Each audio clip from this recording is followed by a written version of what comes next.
নমস্কার, আমি RD ENT centre থেকে বলছি।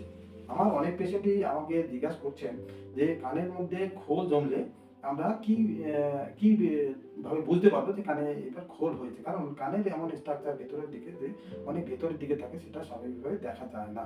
তবে খোল জমলে কিভাবে সবাই বুঝতে পারবেন, তার একটাই ব্যাপার যে কানের মধ্যে কোনো যদি ওয়াক্স অ্যাকুমুলেশন হয় তাহলে কিন্তু কানটা বন্ধ বন্ধ ভাব থাকবে। দ্বিতীয়, কানে শোনাটাও আস্তে আস্তে কমে যাবে।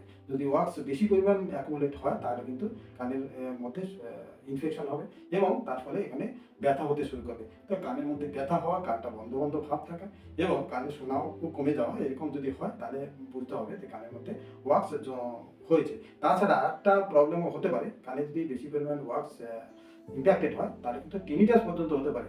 টিনিটাস, হিয়ারিং লস দুটোই কিন্তু এর কানে ওয়াক্স অ্যাকুমুলেট হলে হতে পারে। সেই ক্ষেত্রে অবশ্যই ডক্টরের হেল্প নিতে হবে।